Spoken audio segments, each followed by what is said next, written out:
I'm going to start recording. Never, always good to do, so you don't forget. Let's go live on Facebook.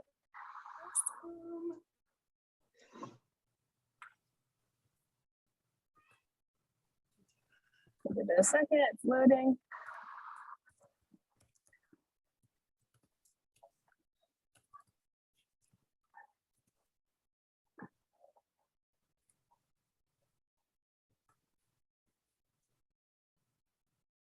All right, give it a sec.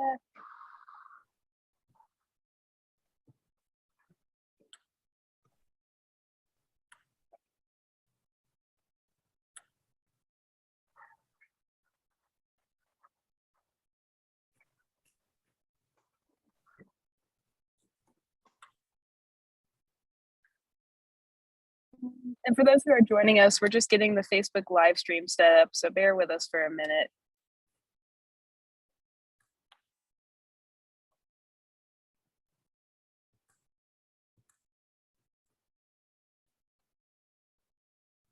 Oh, welcome, Whitney. Cheryl, hi, Whitney. Hi, Cheryl. Thanks for hopping on. Welcome.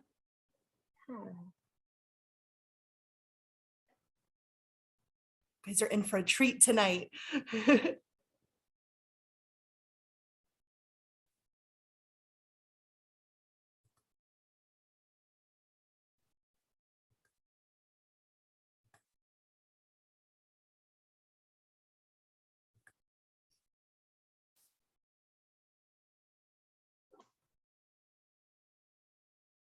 And if folks want to share, feel free to share anything in the chat where you're coming from. I'm in Texas right now, where I'm debating if I should turn on the AC. It's that time of the year where it's getting a little warm in here. It's nice today, really nice.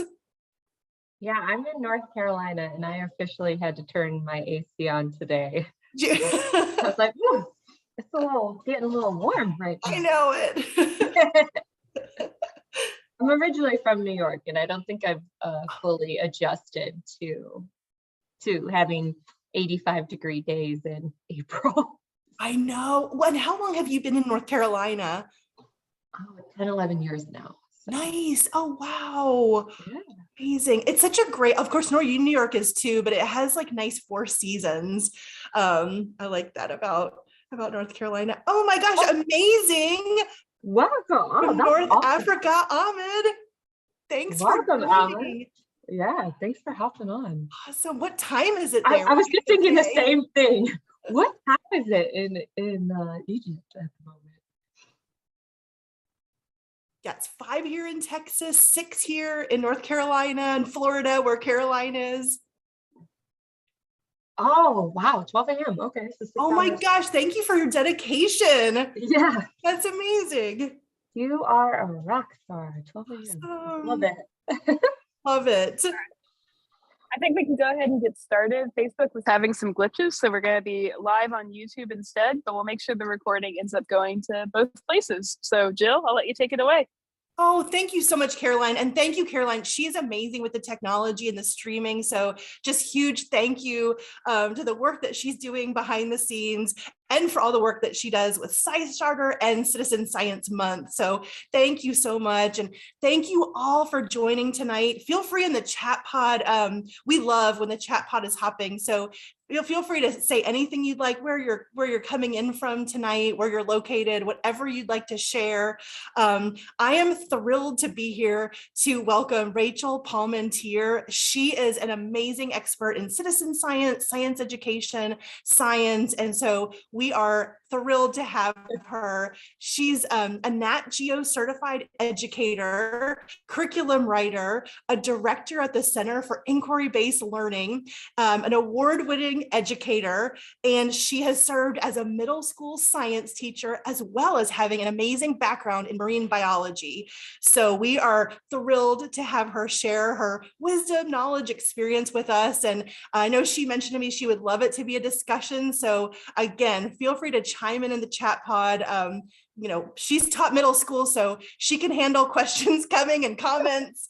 So feel free and just type away, but just welcome. Thank you all so much for coming this evening. definitely for Ahmed. It's midnight there, so very late, whatever time of day it is in your wherever you're located. We're thrilled that you're here. And Rachel, I will turn it over to you. Thank you again. Awesome. Well, thank you so much. I'm going to go ahead and share my screen with everybody. Get that going. And here we go. All right. Well, thank you for coming. All right. There we go. So like Jill said, my name is Rachael Polmanteer. My current title would be the Director of Resource Development, but that is actually one of my wonderful, amazing past students. She is a senior this year, so I had to focus on her. So a lot of the photos you're going to see are actually my previous students or students and staff people members that I have worked with or am currently working with. So like Jill said, a little bit about me. I started out as marine biology, worked in zoos, worked in some aquariums, and transitioned into the classroom. And my first year of teaching, I got really lucky. And in the bottom corner there, you'll see I got partnered with Dr. Stephanie Shuttler, and she is a citizen scientist that does camera tracking. And I fell in love with it. And so I decided to change my entire classroom into a citizen science classroom. And now, with being the Director of Resource Development, I get to go across the state of North Carolina, that's where I'm in, and work with students of all ages on inquiry as well as bringing citizen science. And I also get the opportunity to sometimes work with informal educators like Girl Scouts, Boys and Girls Clubs, zoos, aquariums. So I'm very, very fortunate that I get to do that. So in the chat box, from scale 1 of 5, rank your comfort with citizen science. Like, you've never heard of citizen science, you've heard of it, but you have done a project, maybe you've done 1 or 2 with your students. I also put, obviously there's 5 books on there that are some really fun citizen science books if you're interested. Okay, so we have some people that are like, okay, I hope you've heard of citizen science if you're on the chat, but you never know. You might have just seen a really cool tweet and said, hey, let's jump on. So I'm curious just to see if any of you have done any projects with your students. I love seeing, okay, so people have done them personally, not seen anyone yet that have done it with students, but that's okay. That's why you're here, right? Because we're here to learn, and how can we do it with students? Because it will make all the difference, not only to them, but to you as well, because you get to do something fun. And I like to call it real science because they're participating in a current research project. So for today, why should you use citizen science in your classroom? Like, feel free, once again, use the chat box. Like, you're running a class, whether it's informal or formal, why do you think citizen science would be good to use? What are some things that you think? I'm curious to see. I always love this question to see what people think. Like, what do you think? Curiosity, yes, it always sparks curiosity. I love that. And engages, yeah. Pursue their interest, yeah, that's a huge one. You know, what intrigues them? What is their passion? Oh yeah, project-based learning. If you got to pick a project, you might as well do something that's real and relevant and contributing to something. So yeah, a great way to think about it too is it empowers students to improve their community. And I'm going to show you one of those outcomes that I have personally seen. Their self-efficacy as a scientist. Many times students, they don't see themselves as a scientist. They don't even think that that's a possibility for them. It definitely empowers them to ask questions, really. And sometimes the best part about citizen science is telling them, we don't know the answer yet, but you're helping figure that out. And that gives them so much power. It makes learning relevant and local. And what's the point of doing this? Why do we care about tracking pollution, right? Get to connect with others. You know, I love the fact that when we said, hey, where are you jumping in from, and we're in Egypt, right? We're connecting on a global scale, which is amazing. Apply your content, right? So take what the students already know and put it towards a research project. It can also enhance and empower their social emotional learning as well. So many cool things. So tonight, I'm going to actually kind of walk you through 3 of my favorite projects. I'm going to talk to you about what they are, what I did with my classroom, how I wrote that, and some of those outcomes. And let's dive right in. The first one you're going to see is Marine Debris Tracker. I absolutely love this, and this is a global project. Actually, all 3 of these are global projects, which is pretty cool if you think about that. Well, what is it? Have any of you heard of Marine Debris Tracker? If you have, go ahead and put that in the chat. Like, yeah, I've heard of it, or I've used it, or any of those things. So Marine Debris Tracker is this phenomenal app on your phone, and it's super easy to use. It's super simple, and you download it, and what you're going to do is select an organization that you want to collect data for. Recently, I've been tracking for NC State because I'm close to NC State and they're trying to find some research. They're working with research. There's NOAA, there's National Geographic, there's lots of cool projects going on. And what you do is you simply walk around and you pick up trash and you note the trash.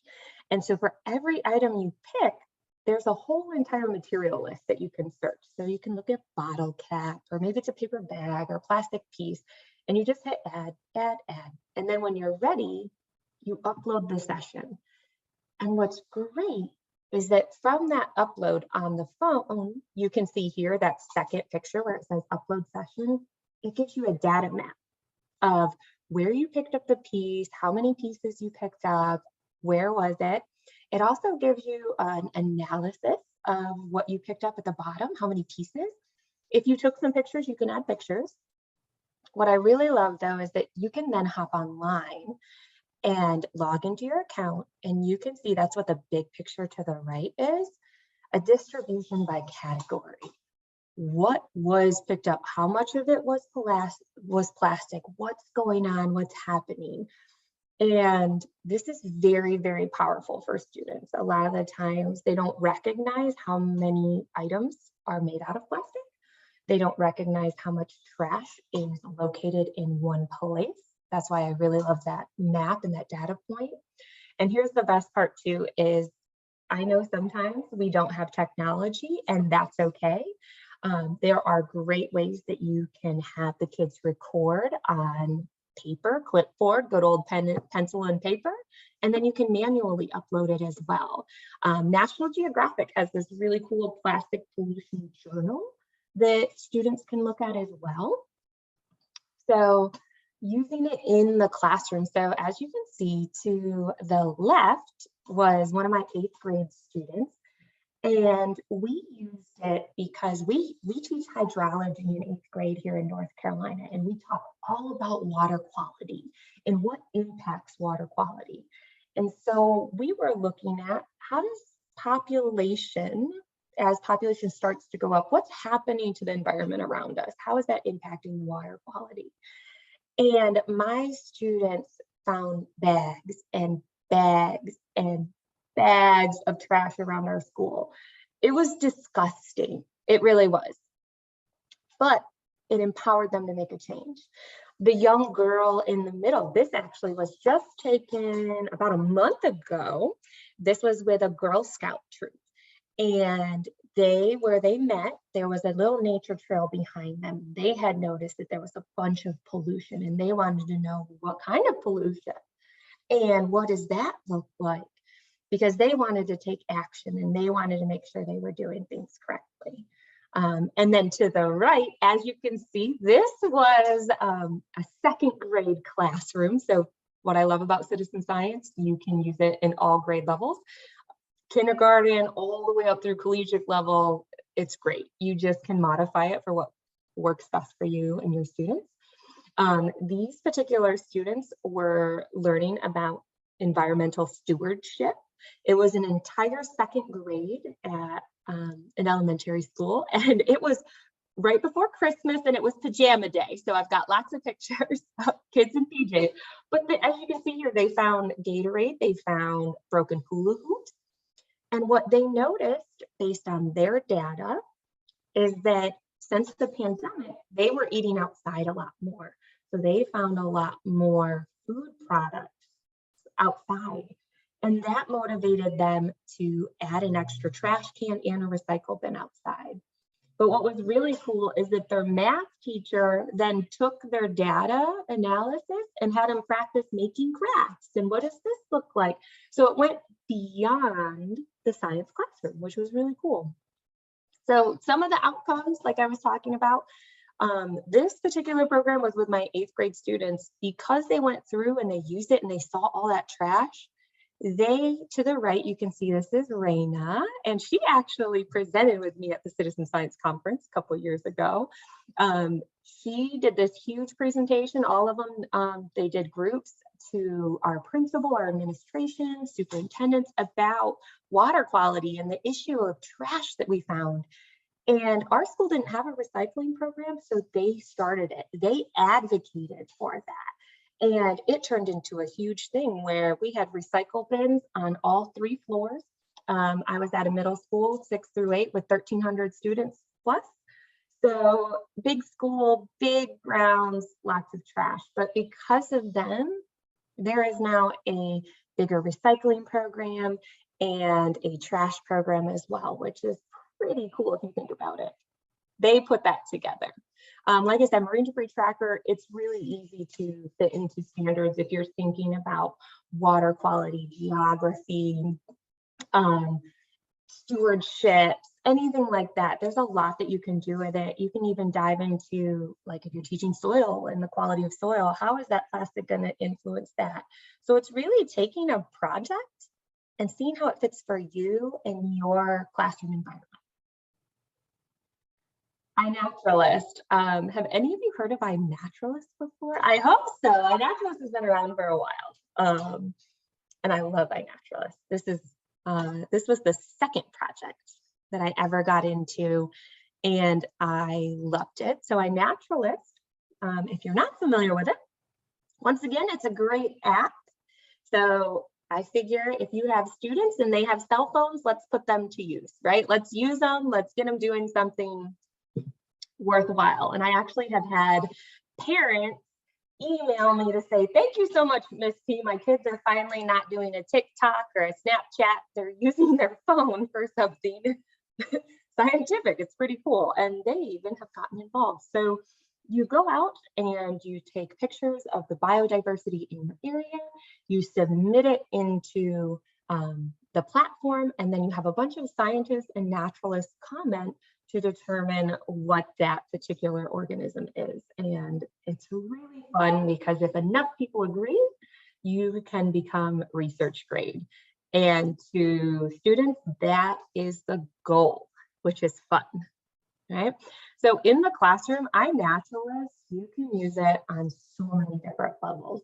You can use it, obviously life science is great, but you know, using it to make food webs and food chains and looking at producers, consumers, decomposers, what are the relationships in there? A lot of my microbiology teachers, they used iNaturalist to have students pick up photos so that they could see more relative recent photos of different microorganisms that are out there.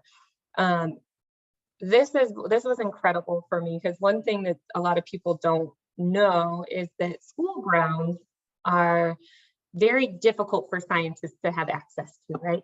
At least here in the United States, you can't just like walk onto school grounds and start taking pictures or doing stuff. That's a big no-no. And scientists are very interested into what is the biodiversity on school grounds and how is that changing, what's happening there, and how can we improve that? Because a lot of times when you get a school, they just take everything down, they put in grass and they put in invasive trees because they look pretty, and your native species are really having a hard time. So each year, you don't have to bio-blitz, you don't have to do something big, but it is fun to take your kids out and have them take their own pictures and as a class analyze and do that. I took it a step further. My first year, I promised I just used my class. I did this with 36 eighth graders in the woods, in the school grounds, anything like that. I've also done it with littles. I call the, the elementary age group littles. So it can be done. But the first year I did it with just my classes because I wanted to get comfortable. I wanted to make sure I knew what I was doing. The kids knew what they were doing. So it's okay to take things slow. And then I made it bigger and decided to, hey, I'm going to have my whole school bio blitz. And that meant the whole school. So 6th, 7th, and 8th grade. And then we did have some specialty classes as well. And so our AU classrooms partnered with my class and another class. And every student got to go out and bio blitz a certain section of the school. And it became this huge discussion piece. And kids were so excited. Oh, what did you find? Oh, I saw that. Did you see that really cool picture? And it was so fun. As a matter of fact, there was one girl, she was walking in the woods and she fell in a hole because it's very woods. And she's like, Miss P, I fell in a hole, but I kept going and check out this really cool thing I found. And I was like, are you injured? Are you okay? And she was just more concerned about, hey, I want to find some pictures.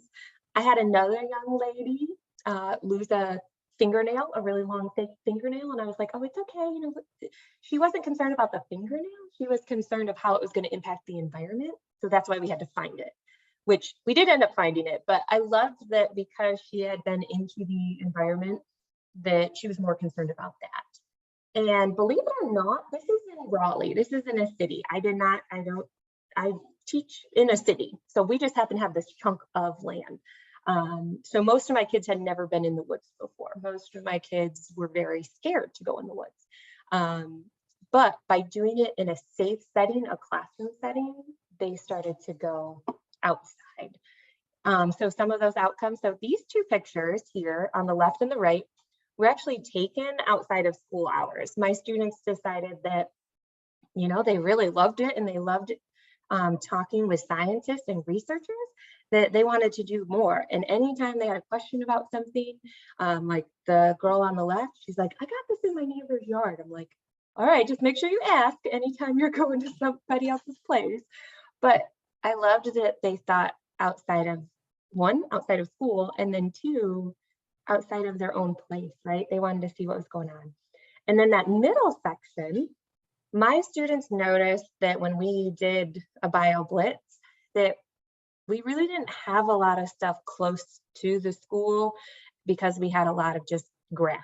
So they decided that we should do something about it. And we talked about what we could do. And I wrote a grant and we built a huge butterfly garden, and it's part of the Butterfly Highway. We put in 12 different boxes. And my brother and I built them on the weekends, but the kids filled them with dirt. We had the wildlife, the North Carolina Wildlife Federation, they came out and talked to the kids about the plants and why it's important to put them in. And they did all of that and they got to watch it grow. And what was great is the 6th graders got to see it. And then in 7th grade, they worked with some of the solar panels in there. And then in 8th grade, they got to see these huge bushes, and we actually bio blitzed that one year, and we saw a huge increase in butterflies, which was great. That was the whole purpose. So they really did make a huge difference in the students' life, what they're doing, what they're looking at. I'm going to tell you one more story just because why not? Y'all are educators and feel good stories are good. I just ran this program with a group of 8th graders in a pilot program. And the teacher actually just shared with me yesterday that one of her nonverbal students, pretty much nonverbal, one of her IEP goals was to practice speaking when they came into the room. And since participating in iNaturalist, at least 2 or 3 times a week, she comes to the teacher to say what she found and to ask her to look at her photos or what she did. And like I said, we just did this in February, and this student has been working on that goal for a long time. She is an 8th grade student. So to see that this program helped bridge that gap to where she's now reaching her personal goals and are feeling confident enough to talk about it is phenomenal. So I just have to share that with you because I was so excited yesterday. I was like, oh yeah. The other one is Ant Picnic. Have any of you heard of Ant Picnic? This one's run in the United States. It's run in Australia. It's run in the Netherlands. I think some other places may do some versions of it. Have any of you ever heard of this? It's okay if you say no. Well, I'm just curious. So let's see here. And I'm talking fast. I apologize. I'll slow down. And Rachel, what's the cookie that the ants really like? Isn't there a specific cookie, like I can't remember. They suggest. Yeah, it's a shortbread cookie. Shortbread cookie. That's it. They love shortbread cookies. So this particular project's pretty cool. So you set up 6 different baits, and I'm actually gonna tell you what baits those are because I'm curious to see what you think the ants would really like. And students, they set them out, and after a couple hours, so I had core classes, so my different cores would pick up other ones. But after a couple hours, you go and you pick up the baits and you seal them, and then you count the ants. Unfortunately, the ants, don't make it. But what's great is on the curriculum guide for this, it explains all the reasoning behind that, of how it's okay, it's not the queen and it's for research, so it's important. And then you count the ants that are on the baits and you enter them into the system. So I'm going to tell you the 6 baits. They are salt, water, sugar water, olive oil, a cookie, and then it's amino acids or like a protein powder. So which one do you think ants really, really like? Which one do y'all think? So there's salt, sugar, water. Okay, we got a sugar one. All right, oil, olive oil. It's olive oil, because that is the oil that is found in most places of the world. I asked, why did you pick that? My students wanted to know. Protein or a cookie, and it's typically a shortbread cookie, because those are very popular too. Now we have people saying like sugar and cookie and stuff like that. So what was interesting is, well, one, in different places, sacrifice ants, but the students probably want to be bothered. So it's, I can totally understand that 100%. Some students really struggle with that though. And that's why in the curriculum, Dr. Sorger did a really good job of explaining why, like what it was for and the impact that it doesn't have on the colony, to help. Because you're right, some people really just, they struggle with it, and that's okay because it makes for a good conversation piece. But it's interesting because in different places, since it's an international project, they see ants liking different things. But here in North Carolina, every single time I have run this, and I would run it multiple times a year, they would always go for olive oil. Always for olive oil. And my kids were always like, well, why? And I'm like, I don't know. That's why we're doing this, because it's research and they're trying to figure out what the ants like, what they don't like. And it could be, when they were talking about it, it could be because they're like the fat and everything that's in it, maybe in our particular area, that's just what they really need. One of the really cool things was, though, is that my students found, that when we did our school, it was a relatively new school, and not a single ant. We put it out there for an entire day. It was a sunny day. We put everything out like we were supposed to, and we didn't get a single ant. And that had never happened to me before. Once again, I had run this many, many times, and it was my first year at this particular school. And so sure enough, we just tweeted out to Dr. Sorger, because at that time she had moved back to Austria. She's originally from Austria. And she described to us that once again, when you build new schools, you ruin habitats or you alter habitats, and that the earth itself is probably so compacted at that point in time that there was no place for ants or anything to start really moving in. And what was great though is that caused my students to do some research too. And like one young girl found like wolf spiders. She's like, wolf spiders like ants, maybe that's why they're not here. But once again, it got them asking questions. This was how I personally used this, was a great way to start talking about lipids, proteins, carbohydrates. Why do we as humans need them? Why do other animals need them? How does it process through? And looking at health as a whole. On the left-hand side, those are some of my high school students that I worked with. They were sophomores in their biology class. What they found with, it just went really fast. My bad, sorry. What they found out, what was really cool, is they were not getting as many ants close to where the cars and the buses came through. And so they started to do some research on like the vibrations and other things like that were occurring, that maybe they were scaring the ants away or going to different places, because on their particular school grounds, they found the majority of the ants near ball fields and rich green areas, not a whole lot in your parking lot. But once again, getting them to ask questions, making it relevant to what's going on in their environment. So Ant Picnic is great. I love it. It is actually a K through 12 STEAM curriculum, and I'll talk to you a little bit more about that in a little bit. But there is an entire guide that's been tested with K through 12, and it's got math extensions and literacy. There's lots of really cool stuff with it. So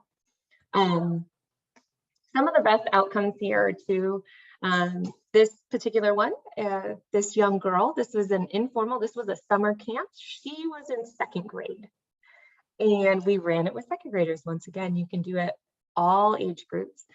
And you can see there, I love this picture because she's got that marker smoothed way down, but she was graphing her data. She was graphing the data of the summer camp.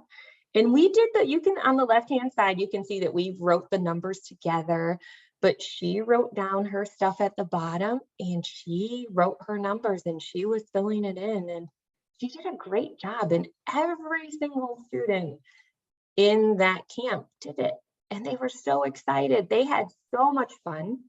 And what was really cool is there's a lesson about which ant are you most similar to. And so they got to read about different ants and determine, because ants have very different personalities. If you didn't know that, I didn't know that. But they got to decide which ant were them, or like which one were they. And they got to, and then they would tell us why.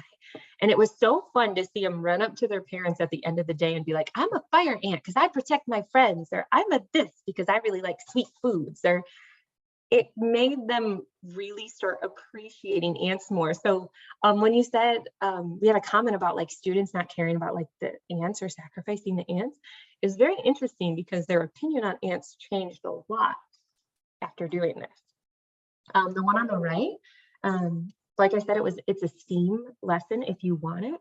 And we turned their research on particular ants into, it all had to be done with art and visual representation. So as you can see here, this particular student picked the Asian needle ant and did everything by pictures and by art. And that was actually attached. We made a huge quilt. We had a quilt because it's called Ant Picnic, and we hung it in our school. And it was so cool to have a conversation about what this ant represented and where it was. So a really great way to get a school involved in a project as well. So a great way to think about this too is, I know that a lot of us focus, we say citizen science, so we assume that it's just for science, and it's not. Citizen science, you can be cross-curricular if you want, if you have to be, if you just enjoy it, you know? So on the left, you can see one of the quilts that we made, beautiful artwork that was hung up. Another version of art that my students did, I wish I could find the pictures, is in their art class, they took their iNaturalist photos and did sculptures, wire sculptures of their photos. And then as a class, so each class did it, they took the photos and they built a food web. so their individual sculptures turned into this huge sculpture that they then had on display. And it all stemmed from the iNaturalist that they did in my class, which was really cool. So a great way to take something that they're contributing to the research and bringing it into the other classes too, so they see it more than once. That Hey Little Ant is a book that is actually recommended when doing ant picnic for elementary age students. There's some other books as well. My 8th graders were required to read a nonfiction book about health and what does that look like and do to your body. And so we did it at the same time that we were doing ant picnic. And so it made it a lot more relevant to them. They understood the terminology better simply because we did citizen science. So great way to tie in ELA. And then of course, iNaturalist has tons of geography stuff. So does Marine Debris Tracker, social studies. I have an old map of the 13 colonies because my social studies teacher took the 13 colonies, because in North Carolina, they have to learn about the colonies. And one of the stations that was assigned was that they had to use iNaturalist, go to where their particular colony was, look at the observations, and determine if one, it would have been there during colonial times, and then 2, if so, how would the colonists use that? I was like, oh, wow. And she's like, yeah, the kids already know how to use the app and they love to explore. And it gave them a really good writing piece for the colonies using iNaturalist. So I was like, okay, very cool. So if you're teaching other classes, you can still do citizen science. There's lots of cool stuff. All right. So the good part, the really good part. So as educators, unfortunately, test scores matter to higher ups, right? They want to know, what are you teaching? Why are you teaching it? How is it aligned to your curriculum? The good part is when I started doing citizen science, oh my gosh, it's been 7 years now. There wasn't a lot of curriculum for K through 12 educators. That wasn't really a thing. It is now, which is great. So tons of different citizen science projects are making curriculum for K through 12 educators. A lot of them are aligned to NGSS standards, which is great. Sometimes, obviously, if you live someplace else, NGSS is not what you do, but you can find the curriculum pieces that work best for you. In North Carolina, we don't follow NGSS. So, you know, I've created a lot of my own curriculum, but I've shared it with platforms and shared it with people so people can use it whenever they want. But that's one of the really good things, is that citizen science, the programs are building curriculum. So you don't have to feel like, oh, how would I do this? How do I put this into a program? Another really good thing is how I encourage teachers. If you've never done one before, start with a project. Start with one and get really familiar with that and comfortable with that, and introduce it with your students and talk to the researcher if you know the researcher. So in the middle there, that is Dr. Terry Gates. A lot of people know him by Bucky, and he does some really amazing research with shark teeth paleontology. He's a paleontologist, and he would come into my class every single year when my students were working on his project to talk to them and speak to them, and it made all the difference. Researchers will zoom in, you know, just speak to them, talk to them. They are excited to talk about their projects and share that, and your students are going to be fascinated. They're actually having, Elijah and Dr. Gates are having a conversation about a tooth that Elijah found. And it was a particular tooth that they didn't think existed during that time or in that particular area. So when Elijah found it, he was looking, and Dr. Gates was looking at it, and he's like, did I do something wrong? And he's like, no, you did something amazing. He's like, this is a special type of tooth, and we didn't even think it existed where this was found, and this is incredible. You better believe Elijah talked about that for the rest of the day and the rest of the week and had to tell everybody that he had found a tooth that they didn't know was out there. So those are really great things that can happen simply by interacting with scientists. Even if it's on the platform, like iNaturalist platform, one of my students was like, they're arguing on my photo. And I'm like, no, that's discourse. They talk and they're trying to figure out what it is. I said, they're not arguing, it's okay. And it was really cool for them to see adults trying to go through and figure out, well, because of this evidence, it's this. Because of this, it's this. Really, really cool. And then another great part is that particular pilot program that I had mentioned earlier about with the one student who became verbal. We actually got to talk to the district as well. And this is a pilot program where we use inquiry science and citizen science to teach life science. They have this whole life science unit. And they noticed, they did a check-in exam, right? Because we always have to, exams are important to the higher ups. And they scored 62% higher than expected in their life science exam, which is really, really cool. But the best part is we took student surveys and 84.6% of students said that their hands-on projects, the hands-on citizen science doing that, help them understand the overall lessons better. So they were more excited to come to science. And so that's incredible. That's amazing to me that they felt connected, that they understood it, and the school likes it because they're testing better. Yay, right? So those are awesome, amazing, amazing outcomes. These three projects are three additional, these three photos are three additional projects. To the left, that was the first project I ever did. That was eMammal, which is now part of Instant Wild.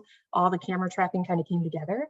So you'll have to, at 8 o'clock, jump on with Dr. Karen Ann, because I'm sure she's going to mention it. She loves it, and it's a really good project.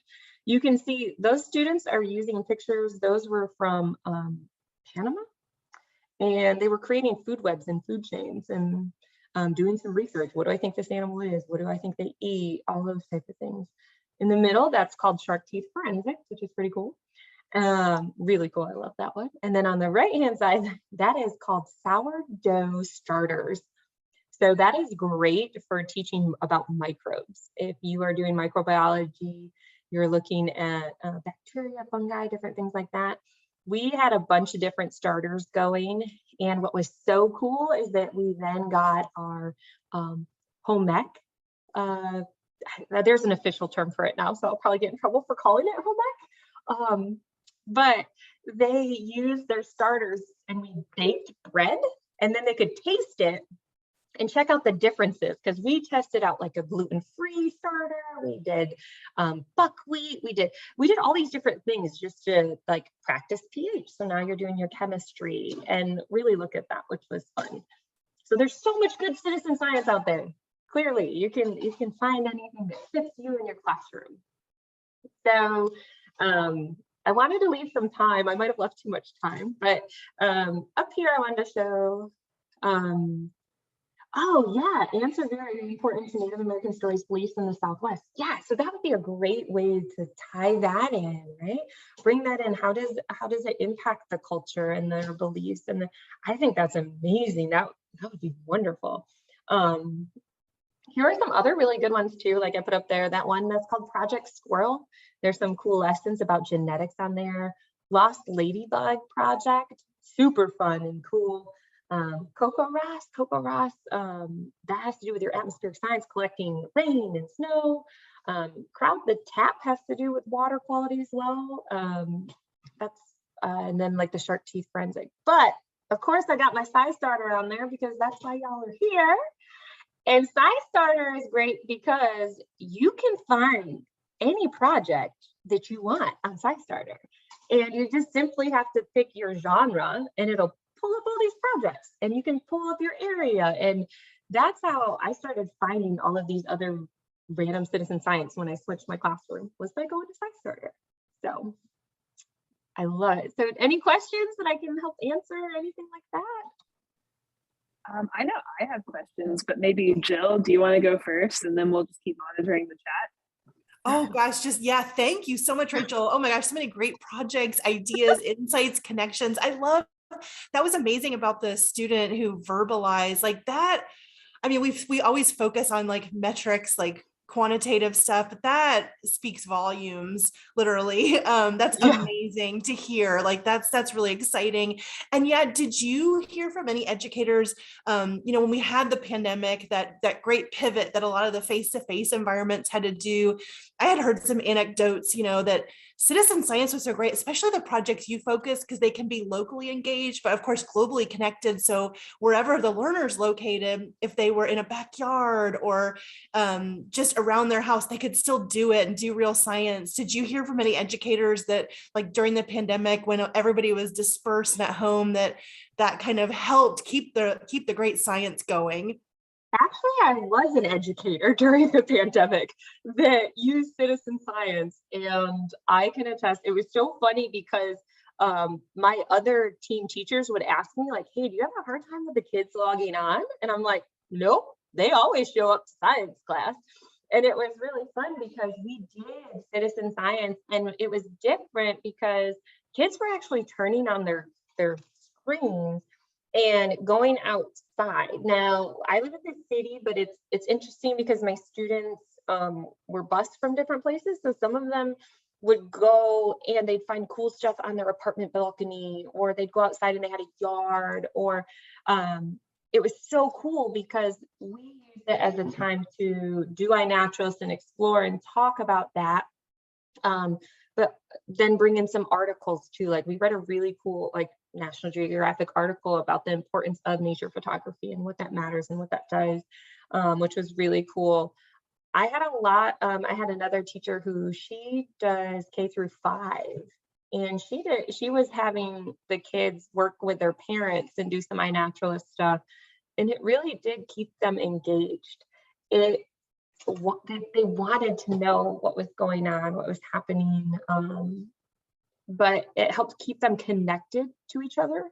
That was one thing that the students said to me at the end. Like I surveyed them and just asked, and they said, because we could get on and we could participate in something together, we still felt connected as a class. We didn't feel so far away, which is something and to be said when they were thrown into kind of chaos there for a little bit. So yeah, we've had other teachers come and say that was one thing that was great. Like you said, it helped them still have access to the world around them. Marine debris tracker has been used virtually as well because it's really easy to use an app, and the students could compare their data going online to see what was collected. And it was cool because they could see each other's houses if they zoomed into like where you lived. They're like, oh, you got 5 pieces of trash, I got 7 pieces. Like, and it was just really cool conversations for them. So yeah. Amazing. Fantastic. I love it. I'll turn it to Caroline. That's so exciting. And yeah, if you guys were at NSTA, Rachel, I didn't get to go to Houston, but she did debris tracker in Houston with a group. So how cool is that? It was fun. It was a lot of fun. Amazing. I mean, one thing I was thinking about, you mentioned like the arts-based applications and how you don't have to be a science teacher or a science educator to bring citizen science into your educational work. I was wondering if you had collaborated with any other educators, or if you've done this with your classroom or any of your efforts, the data aspect of it. Because one thing that I've seen is like more and more educators will take like the data from a citizen science project and have the students analyze it to kind of take things a step further beyond just collection. So I was just curious about the data. Yeah, so we a lot of my students, we did analyze and stuff like that. And then we would do graphing to show like, okay, what percentage, what's there. Their math teachers were able to use it as an analysis for, okay, hey, all right, let's do our graphing this way. What does this slope look like? What was cool is they, they did it more. And then of course, like younger kids, that was the other thing too we noticed is that a lot of times it does stop at collection. So like, for example, that second grader, even just building that bar graph and looking at, oh, okay. And asking questions like how many more ants were found on the cookie versus the the olive oil or whatever that was, so that they could start practicing what they're learning in math, but using the real data. That has been a big push recently, at least for the ones that collect hard numbers like that, like in Marine Tracker, because like you said, that's the whole purpose, right? Like if you can get the data and analyze it, what things do you want to do? So my students looked at the data, looked at, oh my gosh, we have tons of plastic pollution. We also have it, they did a location, where did you find it? More the frequency of it. And they, of course, they found it down by the sports fields. So using that data, they were able to get outdoor recycle bins. They wrote the piece to the principal and the superintendent to get funding to put it out, the like special bins to go outside, because they use their data. But no, I think it's definitely important for that to be done so that they can make informed decisions, for sure. I love that. And okay, I have two more questions, and I'll let Jill jump back in. But one of the folks on Zoom with us, she and I are actually planning a PD, professional development training for teachers in South Florida. And this is a selfish question, but if you were planning a PD, Rachel, what activities do you include about citizen science? So it really depends on your length of time. So I've done a lot of PD for citizen science. And so I have done a full day of PD where I actually, I know this sounds crazy, but I would make them each their own little binder. And it was like, okay, here are the lesson plans. And we'd start with Ant Picnic. And we'd go through Ant Picnic, but they'd also have the lesson plans ready to go so that they had the hard copies. And then we would go into Globe, Atmosphere, Clouds. Okay, while our ant baits are waiting and chilling, let's look at this other project. And then we'd go out and we would do mammal. So I had already placed out camera traps. They would go and collect them. We'd look at the photos. So trying to find the ones that are easy to engage. iNaturalist is super easy to do. Marine debris tracker is easy to do. If you only have an hour, so I had an hour at NSTA. So I talked about the importance of citizen science and all of that, how to use it. And then we went and we did it. Because the most important thing is that they're able to experience the citizen science project. So then they're more comfortable with it. Because that was one thing when I talked to teachers, they said, the biggest difference was is you made us do it. And it wasn't as scary. And we could ask you questions. And I'm like, yeah, those are questions that your kids might ask you. And I didn't always have the answers. And it's okay if you don't always have the answers. And you got to let your students know that too. Whereabouts in South Florida? I got to do some really cool bio blitzing with some students in South Miami. There's like a preserve type thing down there. Because that's exciting. That sounds really cool. I mean, it's Broward County, which is a beautiful place. I love South Florida. So yeah, I love the focus that you had on just like doing the project. That's such a good point. Because like we could talk about the project all day, but at a certain point with citizen science, you just have to do it. Yeah, and like giving them those resources too, to say like, hey, like we know in Florida you focus on this, so here are some lesson plans that go with those citizen science projects, because it's a lot. Like if you have to think about how am I going to write a lesson plan that my principal wants to see to go along with this project, but if you have like an outline, it's a lot easier to implement it. So that's the other thing that I'd give them for sure. I love that. Yes, very important resources. My other question was, because I know in science, we learn from our mistakes. I was wondering if there are any common mistakes you see educators make when they're introducing citizen science to their learners. The biggest mistake I see is probably, sorry, my cat is, I'm trying to get not to join us, is they don't, they're not comfortable with not knowing the answer. Like the whole purpose of we're doing citizen science to kind of figure out an answer. And one of the biggest mistakes they do, honestly, is not doing all of the projects or not analyzing data or being scared to actually do that. So like, for example, iNaturalist, right? If you have this cool piece of wooded area right next to your school, well, I'm going to just keep them on the grass. And I'm going to tell them, okay, you only have this area. Like, it's okay to let kids like go into the wood area, start flipping over logs and doing that stuff. Like, let your kids dive, like really dive into it. And it's okay to have mistakes, and it's okay to start over. I literally had one of those sourdough starters explode in my classroom. It was a great teaching moment. It smelled for a good week, but I was just like, well, guess we got to start over and figure out what we did wrong. And so many times teachers would go, nope, that's it. I'm throwing it away. We're not doing this. So really just kind of, one, letting your kids get into it. Two, it's okay to not know the answers. Like, it's okay to say, I don't know, that's why we're doing this. Or, hey, let's look it up, or let's message the researchers, see what they say. Those are probably the two biggest mistakes. You just got to do it. Just do it. It's okay. I love it. Jill, do you have any more questions? Yeah, I've got one more. This is so great. So yeah, in your opinion, Rachael, in your like view, what are you most excited about, like future directions of like citizen science in education? What are some things that you're most excited about, the directions the field might go?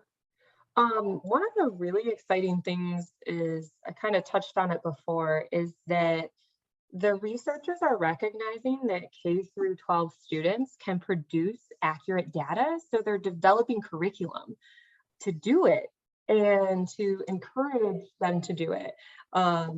Personally, I'm trying really hard, just wrote a couple big grants to have school districts incorporating that in. And how can we help you do that? And let us do the professional development with you so that you can see what difference this makes. So they are exploring those STEM careers and seeing themselves as that scientist. I love that more people are getting involved. There's different types of people that are getting involved.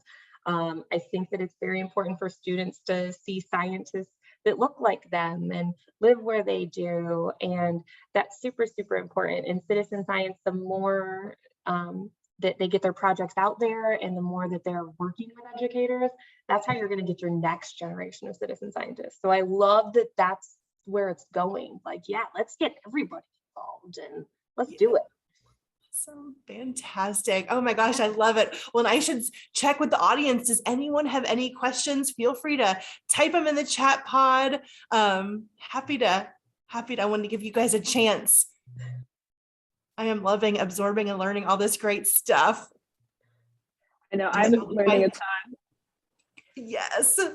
Here, I can stop sharing. There we go. I'm so appreciative of everybody just like coming on and joining. I'm very flattered that y'all came.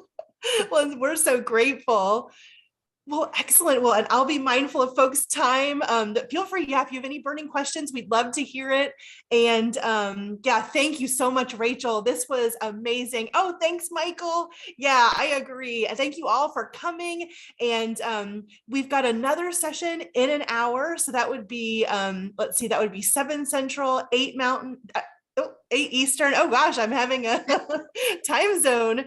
Hi, Pamela. Yeah, it's a different, so yeah, Carrie Ann is gonna focus on some globally engaged projects. She developing global citizens through citizen science. Great question. Yeah. We didn't plan a halftime show for you guys, so there is a break to take to get dinner. I know I'm going to feed the critters, but we'd love to have you back. And we've got events all April long. Oh, great. Yeah, Rachel's got our contact info in there. Fantastic. And yeah, if everyone, I'm sorry, go ahead. No, Rachael. I was going to tell them, feel free if like you think of questions or other things like that, and you're like, hey, feel free, you can reach me on Twitter. I put my handle in there. I'm on LinkedIn, Facebook, and then I dropped in my personal email too. So feel free to, sometimes I get a lot of emails that say, hey, this is what I'm looking for, but I promise I will get back to you. I love it. And for those who are watching the recording, if you email info@scistarter.org with a question for Rachael or Jill, we'll make sure it makes its way to them. And for those who are with us on Zoom Live, we have the link to the next webinar in an hour in the chat. And I also put the link to citizensciencemonth.org, where, like Jill said, you can find events and efforts and fun all month long. That being said, you can do citizen science anytime. It doesn't have to be April. So do it year round, and you can find it on SciStarter.org. Thank you, Rachel. Thank you, Jill. Thank you so much. Fantastic. Thank you all. Have a great evening, or whatever time of the day it is by you. Thank you, guys. Bye, everyone. Thanks for coming. Bye, all.